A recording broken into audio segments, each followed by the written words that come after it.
Barka da zuwa tashar mu ta Isiya Kwana. Ku danna mana subscribe, ana ku danna ƙararrawar sanarwa. Dan kwango, can baya kun za ku shirki Alhaji me ya hana ku?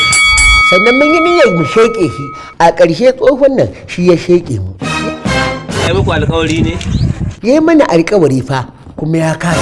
Yanzu wace hanya mai sauki za ku bi mai? Mu tattara mu kai shi ƙara ko. Kuna da hankali ku ɗebi mahaifin ku kai shi kotu? Ina da hankali. Amma in aka bincika shi ma fa baban namu yana fa da laifi fiye da mu.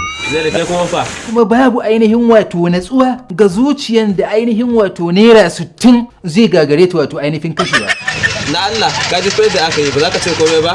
Ba dukiya ta mu ba, idan ta kai ta kara sai menene? A je kotu din magaji.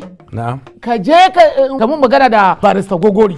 In ma ka kira shi wannan abin ba za ka nasara ba. Saboda dukiyar su. Alhaji, shi dan kwamba sun cika masa alƙawarin naira miliyan 5 me yasa baka cika ba? Na musu alƙawari.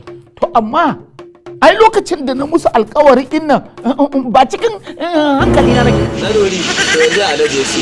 Karshe dai yanzu Alhaji ya yarda cewa zai ba ku kuɗi. Me sharadin kuɗin? Sharaɗin kuɗin shine ba ku ba mu. Kunna lillahi wa inna ilaihi raji'un. Shi ne ɗauko wata inna lillahinsa ta gaibu. Yanzu nan Allah ya mu Alhaji rasuwa. La ilaha illallah Muhammadu Rasulullahi sallallahu alaihi wasallam. A ga alƙawarin kuɗi kuma zai a mutu.